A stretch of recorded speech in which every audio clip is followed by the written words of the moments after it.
Hello, everyone, and welcome to another episode of the Business Growth Show, where we talk about all components of business and how to utilize them for exponential growth. My name is Athin. I'm a business growth expert where I help business owners grow and scale to create wealth and freedom. And today, I have an awesome guest. Her name is Laura Bell-Main, and Laura is recognized as a global leader in developing secure software. With over 20 years of experience in software development and cybersecurity, she is the co-author of Agile Application Security in O'Reilly Media and Security for Everyone with Holloway. And her work has been featured in many international publications, including Wired and MIT Tech Review. She's an experienced keynote and conference speaker, presenting at BlackHat USA, RenderATL, and leading international software development and cybersecurity conferences. As the CEO of SafeStack, a leading secure development education platform, she helps software development leaders worldwide engage their entire team in building secure software. Welcome, Laura Bell-Main. Thank you for being on my show. Thank you so much for having me. It's great to be here. Yeah, awesome. And I'm sure it's going to be a great show for everyone watching and listening today. So you're a very successful entrepreneur. So for those people who don't know who you are, please introduce yourself by telling us more about you and your journey. So it's funny that phrase makes me feel uncomfortable. I still haven't got to grips with it, successful entrepreneur, but never mind. We'll figure it out. So I am an unashamed nerd. I accidentally got into software development age 17 and have been on a wild adventure doing everything from real-time radiation monitoring software through to counterterrorism.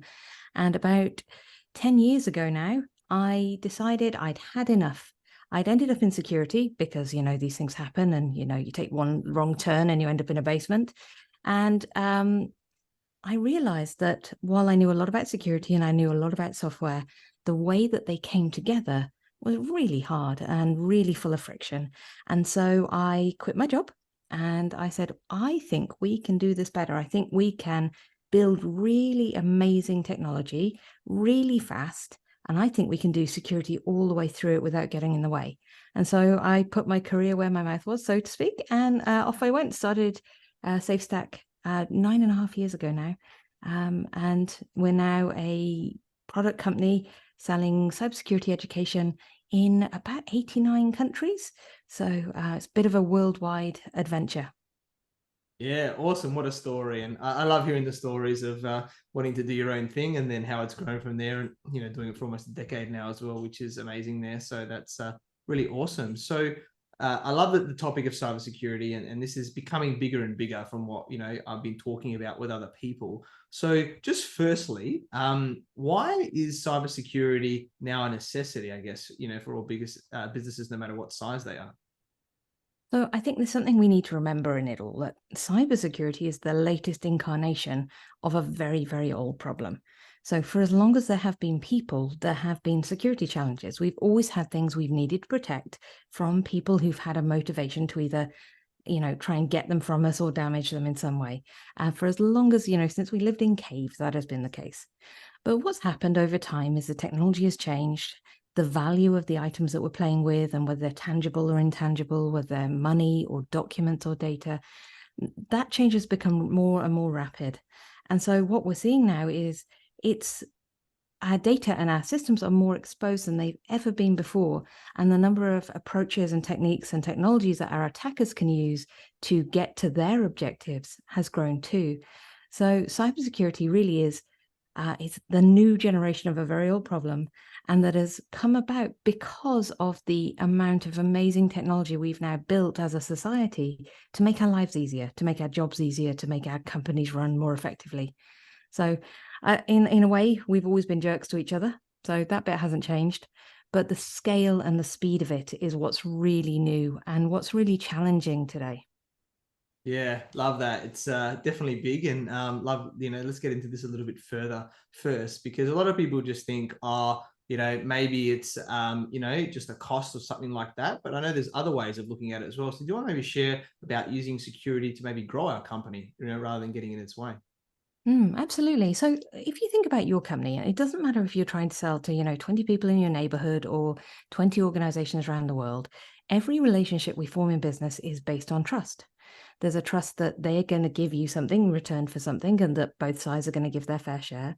And that the things that you're providing are safe and secure to use. So if you're buying food, for example, it's not going to make you sick or it's not going to have adverse side effects. And the next step up from that is that if you're buying a digital service or you're selling software online or you're using software to run your business, that you are trusting that the person who has your data now is the custodian of it, that they can look after it, they can look after you. So we can see security as a very negative thing. There's this big attacker that's going to come and get us and it's all going to go wrong. But I'm actually a pragmatist. Running a business is hard enough already. There are 33 things on your list of, dangerous things that are going to kill your business.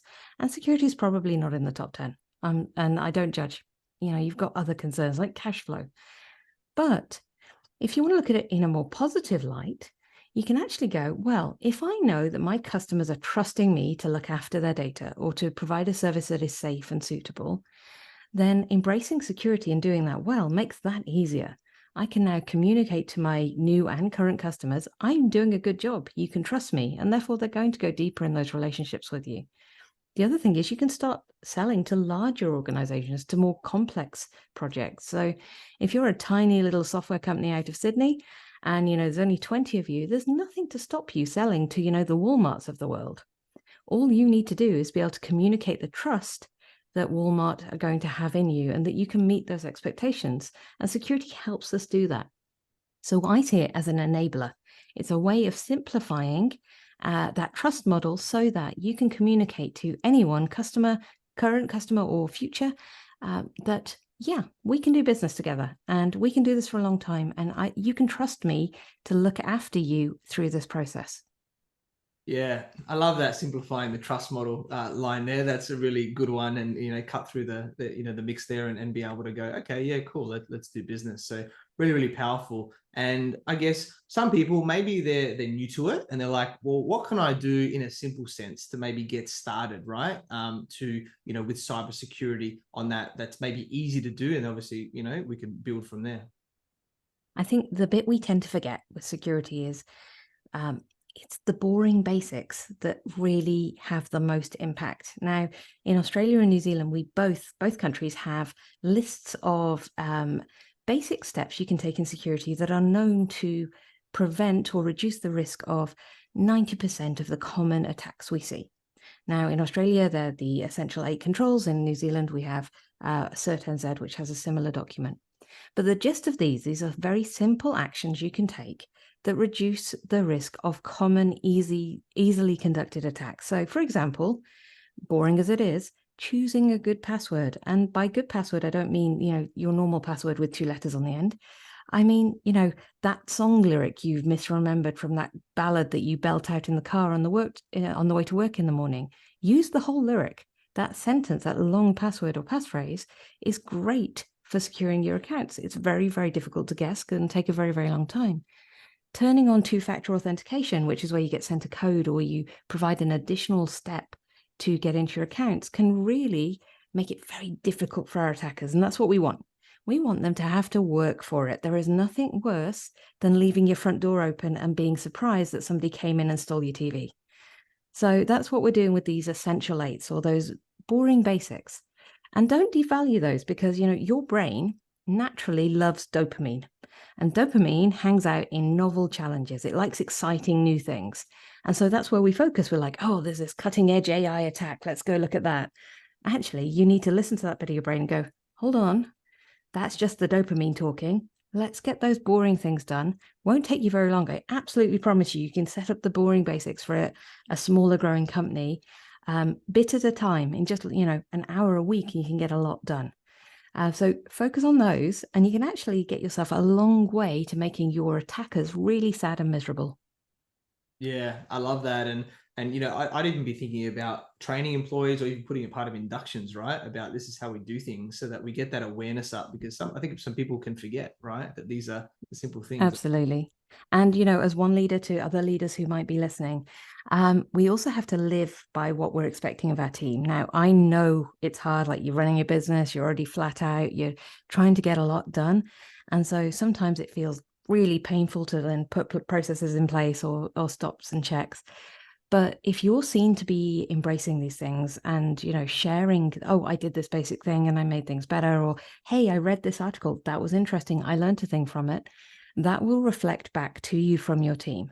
So it's not about just saying, hey, team, you need to do this. It's about saying, hey, we need to do this together. How can we make this easy for ourselves? Yeah, love that. And I love the point you were talking about, the innovation side of things, which I think is important, right? Because in a business, we need to continue to innovate. And as external threats or just generally, right, we need to innovate in there. So let's just talk a little bit more around, embracing it for innovation and revenue, right? Like, how do we grow this and how do we really foster that, into our business? Well, there's a few things to remember. And obviously, a lot of these things depend on your context and scale. So feel free to either reach out afterwards if you do want to jam on something a bit deeper. But there's a few things that you want to consider. So innovation is wonderful. We build some incredible technology right now. I am the kind of nerd who grew up reading science fiction and watching cheesy movies. And I feel like I've somehow wandered into a life where half of those imaginary technologies are being built around me. And I think that's an amazing time to be alive. But at the same time, every time there's a possibility for innovation, that's an infinite number of pathways you can take. So we can actually use security not to block them. We're not here to say, hey, no, you can't do this. We're here to say, right, I have three choices here. I can go path A, B, or C. Which one is going to have the most risk? Or is there a risk on that path that we're not aware of? And it's not about avoiding that path. It's just saying, if we plan to go that way, what do we need to do to stay safe? And if you have those conversations really early in innovation, they feed into the requirements for the system. And that can do two things. Firstly, it's much easier to fix a system during design than it is to do it later on in the life of it. And secondly, sometimes you can just go, you know what, actually, the benefit of this feature that we're talking about here, it's actually kind of edge case and the risk is really high. So how about we do the simpler thing over here? And so it's not about stopping the innovation. It's about shaping it in a way that you're maximizing the impact on the positive way for your end users, your customers, and minimizing risk by design along the way. So Yeah.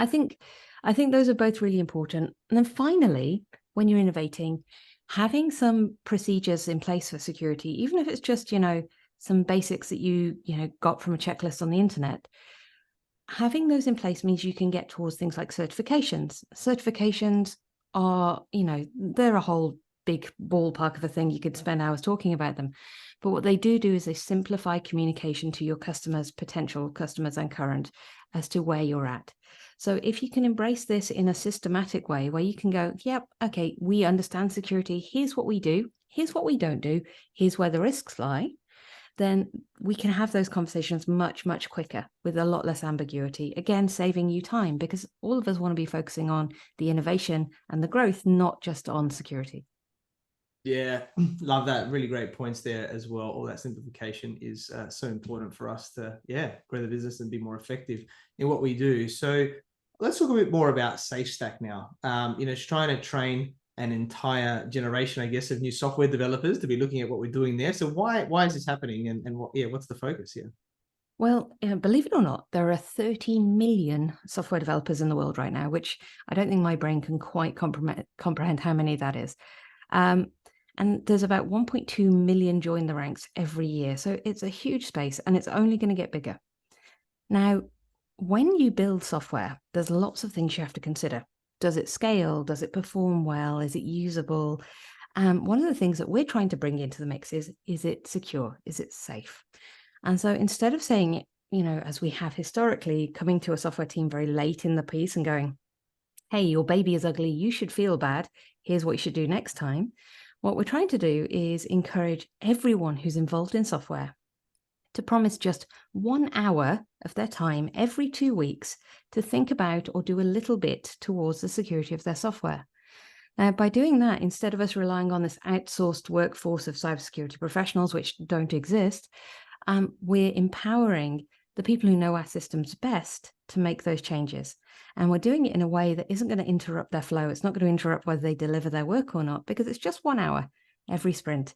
And that way we can have this massive rippling change over a whole industry and make us all a bit safer by design. Yeah, awesome. And is this, from a less technical people that are here, right? Obviously, there's a lot of coding and stuff that happens in software development. Is this then incorporating additional things into how we're coding things basically now, so that it puts more things in place to stop potential hacking there? Yeah, so for those who haven't been around the software world, software is built in what we call the software development lifecycle. So it's essentially a circle of about 5 stages, give or take. The terminology varies, but we design something, we have an idea, we plan out what we're going to do, we build the thing, so code the thing, we build and deploy it, so we put it where it's going to be in the world, and then we look after it for its life, and that circle continues. Now, historically, we've always relied on all of the security happening at the bit where we write the code or just before we release it into the world. So hopefully we'll spot all the bad things at that last moment. And what we're trying to do is bring security through every single stage and every single role. So whether you're a product person or you're in user experience or you're a coder or a tester or you're a business owner, there are little tiny things we can each do. So trying to really make this into a team sport. Yeah, I love that. The awareness, as well as, like, putting those actions in place to then get that alignment as well, right, along the journey, instead of all of a sudden going, hey, we need to chuck all this in there, whereas it's planned and executed much better. Yeah, love that. Really powerful. Do you want to share, because I know in Australia there's been some pretty big hacks and things, like I think it was Optus and Medibank from memory. They were 2 big ones that happened, and I'm sure in New Zealand and other parts of the world there's been some massive ones as well, where there's been some hacks. Do you want to maybe share some examples of these cybersecurity threats or attacks, whatever it is, that maybe caught your attention, and what lessons, I guess, that we can learn from this as well? So I think the thing we need to remember with these news stories is they were all really bad breaches. But around the world, our laws when it comes to when you need to tell somebody you've had a breach are still very, very immature. So until very, very recently, you didn't actually have to tell anyone. You could have your computer systems hacked and you didn't have to say anything. You just kind of carried on and just hope nobody noticed. That's not great for anyone involved, but that's how it stood. And so sadly, these large case studies are now leading to a change in the law. So we will start seeing more breach disclosures in the coming years. It doesn't mean there are more breaches. It just means they have to tell us now. Now, some of the things I want you to take away from it is that the attackers are infinitely creative. So historically, there are some fun ones that make me smile and make me think about security. So for example, there is a very famous case study involving the robbery of a casino, which was robbed via the internet-connected device that was in their fish tank. Now, I'm not talking fish tank that lives on your sideboard, but, fish tank. It's a casino. It's like the size of a house. And they had some gadgets in there that monitored the water quality and things.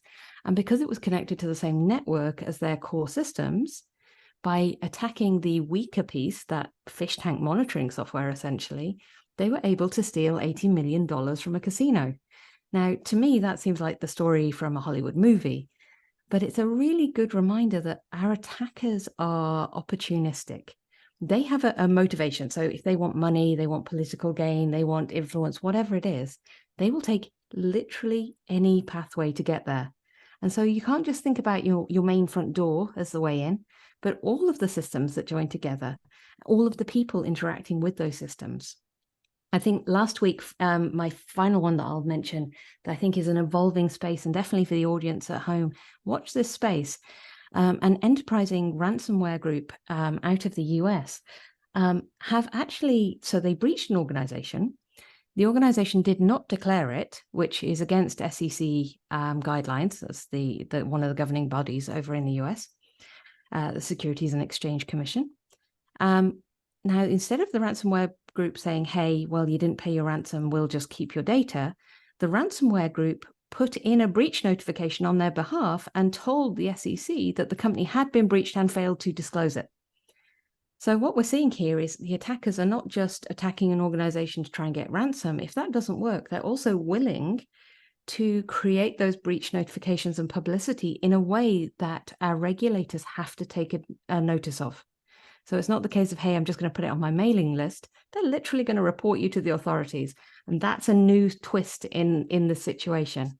So as we see our breach disclosure laws in Australia being matured through Optus and Medibank and all of the fallout of those, watch this space for any vulnerability or any groups that decide that using those new laws and those powers to draw attention to breaches is in their business model as an attacker. It's interesting times. Yeah, definitely. Very interesting. Thanks for that. And so just understanding it from a small business perspective, if there is a breach of some sort, is there certain times right now that we have to disclose this or not? Obviously, we're not a public company or anything like that. So, or is it still in the process of being, I guess, ironed out about, what level of data that maybe gets done that, then we have to share? I think it's pretty safe to say at this point that the law is maturing quickly, so watch this space. But I think the underpinning foundation that you can always fall back on is your privacy requirements. So Australia, New Zealand, the UK, parts of Europe, all have privacy law. And that privacy law predates many of our security laws and breach disclosure notifications. These laws determine your requirements, your obligations when looking after other people's personally identifiable information. So think about that as your government identifiers, names, addresses, that kind of thing. So if you are storing that data and there is an incident, then it is always worth you chatting to your National Privacy Office and getting some guidance and saying, hey, what do I need to do here? Because it could well be that you don't have to disclose it nationally, but perhaps you have a legal obligation to tell your customers. And there is an office, there is an organization in every country that is dedicated to help with this. In Australia, you've got a privacy organization, but you've also got your CERT, your Computer Emergency Response Team, who will be able to guide you through that and the steps you should take. Yeah, cool. Awesome. Thank you for sharing that as well. And I think one of the biggest things that can have this issue on the hacking, from what I see as well, is like a link in an email, right? Where someone's going, and whether it's someone doing a fake, it looks like it's real or not, or whatever it is, and then they sort of get accessed. Is that something that you're seeing that is basically how they get in in these systems, and then they can sort of wreak havoc after that? Have you ever told a lie? Yeah, at some point I probably have, white Have you lies ever growing up. have you ever pretended to be someone else? Yes, I have. Yeah, absolutely. We all have, right? Yeah. It's not a trick. Don't worry. I'm not trying to trap you.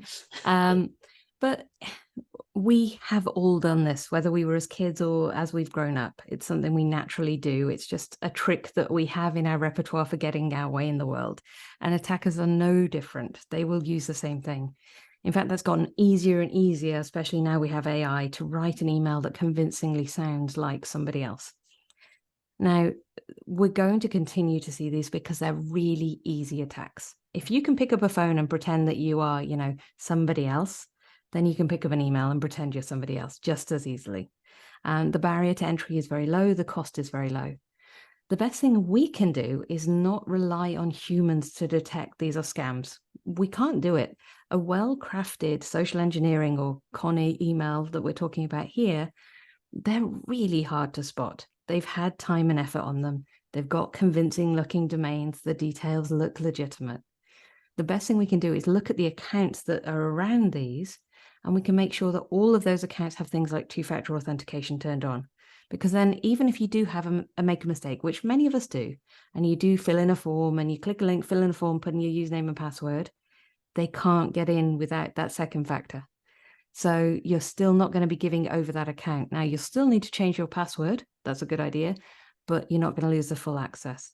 The other thing we can do is taking a breath when we're replying to things. Now, there are 8 psychological principles that attackers will use to try and get you to conform, to follow their instructions. So one of them, for example, is authority. I could pretend I'm the police or the government or somebody who has some power and say, hey, you're in trouble, you should act now. Otherwise, consequences. If you feel that reaction, if you feel like, oh, somebody's playing with authority or scarcity, hey, this is going to run out, and if you don't act now, then Black Friday sales are great for scams that involve scarcity. If you don't click this today, you won't get the deal, you'll miss out. If you feel that response, that urgency rise in you, go and get a cup of tea and then come back. Just getting that cup of tea, having that step away from the adrenaline that those responses have, actually massively increases the likelihood that you'll have a bit of a thought process and go, actually, no, I wasn't expecting that, or no, that doesn't seem right, or no, I didn't need that, and therefore I don't need to respond. Yeah, love that. So true. And I guess one other thing that I get, this is pretty bad, but like consistently, is I get a lot of text messages that seem very dodgy as well. I'm like, oh, this has happened. Click this link. I'm like, yeah, no, I'm not going to click that link at all. So how does that affect from not necessarily being a computer, even our phone is sort of a computer, if that we're going to click that link of what, what can be taken from there? It's exactly the same as if you were receiving an email. So for most people now, whether you are scanning a QR code you saw on a bus stop because you wanted to see an offer, or on a table in a restaurant to see the menu, whether you're clicking on a link in an SMS, or somebody sent you something on WhatsApp or whatever chat program, something in a Facebook message or an email, all of them have exactly the same end result. That little phone in your pocket is as powerful, if not more powerful, than most other computing devices in your life. And so you have to treat that as exactly the same level of risk as you would your laptop. The only difference is with your laptop, you're going to be sat at a desk, or, you've taken a moment, you're going to do some work. But your phone, you grab it, you look at it, and you make a split-second decision because you're doing other stuff at the same time. And they take advantage of that, very fast reading, very fast processing, very fast acting. So if you are on your phone, be aware that if you're likely to be that person who reads a mail and just acts straight away because it's on your phone, try and slow yourself down. Or just do as I do and ignore your SMS messages and just hope they'll call you back one day. Love that. Yes, there's always those elements, and great points there about, the different mentality that we have with different devices and how we need to think differently as well. So love that. Let's talk a bit about AI a bit now, because obviously this is a massive thing that's growing generally, like in business. But how, in terms of it being utilized, with security and cybersecurity, and I guess from currently, but maybe what impact do you see it, on the future as well? So this AI thing is huge. So if you're feeling overwhelmed, anyone listening or watching at home, that's okay. That's perfectly normal. It is moving so incredibly fast right now that it is very natural that nobody is fully keeping up with what's going on. But there's a few things I think are worth keeping an eye on. So firstly, there's a whole category of technology vulnerabilities that are emerging. Now, in technical terms, one of them is known as prompt injection. Now, what that means in simple terms is if you've got an AI system, you can just, type your message in, hello, give me some information about this, and format it as a story about a dog, whatever it is you've chatted with the AI about. There are ways to use logic in the questions you're asking an AI to get it to expose information it wasn't designed to expose to begin with. So it's kind of like me asking you questions like, oh, hey, did you catch the bus to work this morning? And you saying no, and me going, well, did you catch the train this morning? And over time, you can eliminate all of the options to know that you own a car and that you carried on down this route. So you may never tell me I own this car, but perhaps with enough questions, I can get that information out of you. Now, some of these systems have been shown to be able to show passwords or to guess very accurately information about people. So we need to be careful about what we're doing in these systems, what data we're feeding into them, and just watching for how that space evolves. The second thing we want to be thinking about, particularly as a business user, is you're going to be looking for any pathway to make your life easier. I totally get it. That's my world too. And so some of these AI tools that are coming out are exceptionally good for doing that. They are a superpower. But when you're using them, be really mindful and remember that the data you provide, anything you type into that prompt, anything you copy and paste in, any files you upload, go into that engine and are used to train it and to produce other things for other people. So if you are using public AI-backed systems, so think about, Bard from Microsoft, or Google's Merlin, or OpenAI, whatever you're using, think before you put the data up in there, is there anything sensitive that I wouldn't share? Is there anything that I wouldn't want to be given to other people as part of their responses? Is there anything in that data that I don't own? Is it about my customers? Is it about something sensitive? And filter what you're doing so that you're not introducing risk and disclosure by putting data into an uncontrolled space that you don't know the life cycle of it. Yeah, great points. I agree. And I think one other element of this AI stuff that I've heard from people, I'd love to hear your views, is about these AI tools that are connected to the Zooms and are just transcribing everything, right? So that, you don't even necessarily know because you're just saying whatever it is in every meeting potentially that you do, and it could be sensitive information, and then that goes into, their system as well. And then is there a potential then maybe for them being hacked and then information being got or something like that? What are your thoughts around these sort of AI, tools like that? So there are a lot of standalone tools to let you do that now. But what I would say is that the tools for doing that have been around a long time. So if you were to be that sort of nerd and read through Zoom's terms and conditions for the last 5 years, they've been very explicit with saying, whatever you say in a call, we are going to monitor and record it and use it for training purposes. That's what they do, is how their algorithms work. If you try to think about the just vast scale of data that Google has on any of us right now, it's terrifying. I don't think any of us can process that. What I have noticed, though, with some of the ones outside of the main players, they are what they are. They've been getting the data for a long time. Read your terms and conditions. But the smaller ones, so ones you might choose to install afterwards, not owned by the main video chat vendors themselves, look at their terms and conditions very, very closely.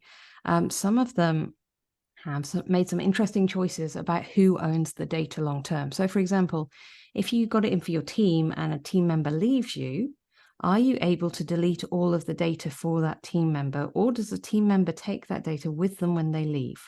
So you want to be looking at the flow of control for that data and what control you have about deleting it and protecting it through its life. I don't think we're going to be able to avoid things listening to our conversations. As long as we're using third-party systems, something somewhere is going to see it. But I think we have to be pragmatic, that where we can make a choice, we're choosing to take control, to test the rights that we have, to make sure we can do things like delete.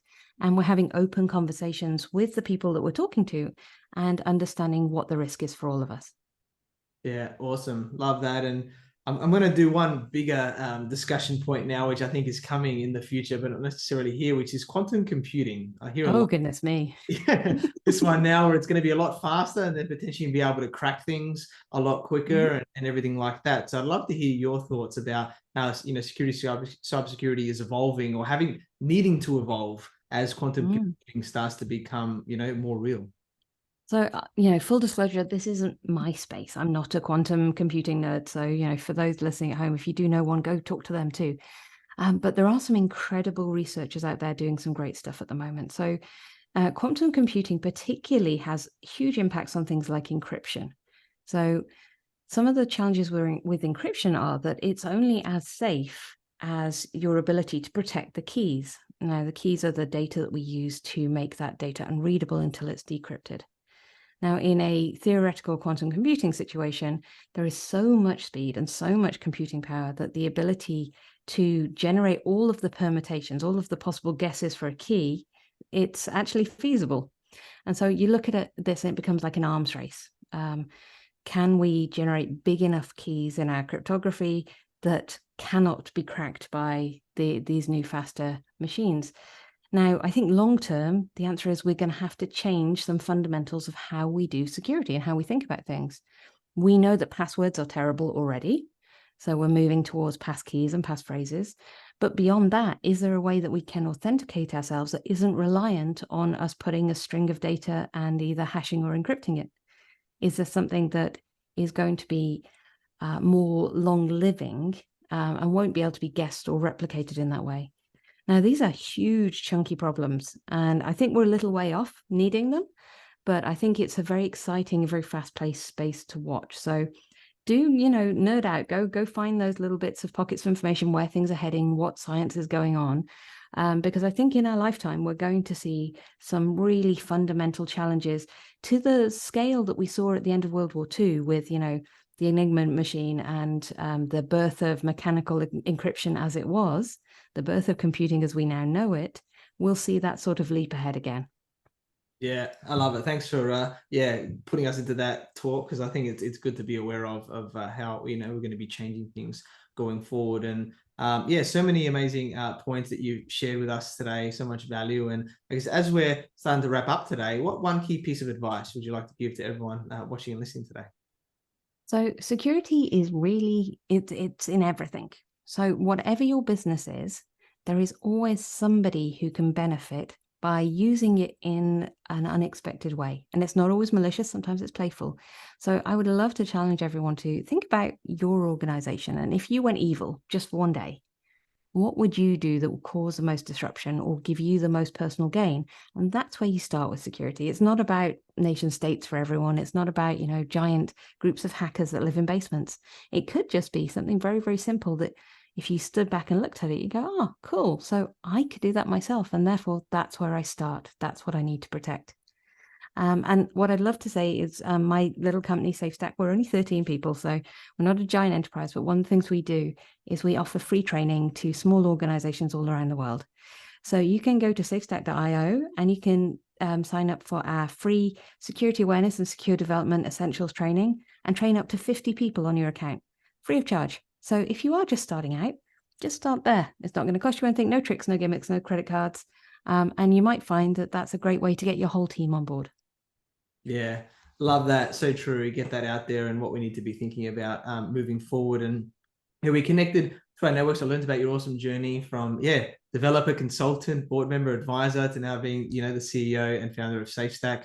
Amazing woman, so knowledgeable in this area. I know you speak all over the country, as well as, in Australia soon and New Zealand and around the world as well, which is awesome. So you definitely know your stuff, and I'm sure you continue to help software developers, leaders, worldwide engage their entire team in building secure software. Very grateful that we connected and look forward to working with you. So how can people find you, get in contact with you from the website, like you've just mentioned, among other methods as well? Yeah, so you can find me on LinkedIn. So don't be afraid to send me a connection request. Don't overthink it, just hit the button. I'm always happy to jump onto a video call and have a virtual cup of tea if anyone wants to talk about these things or how it applies to their world. And finally, we have a free application security program. So if your company does build software and you're trying to do that 1 hour of security every sprint, if you go to www.onehourappsec.com, you can get 1 hour's worth of activities every 2 weeks. So you can just follow along with your team. No tricks, no payments, just templates and little easy video guides just to get you started, because that's what we need to do in the world. Just get started.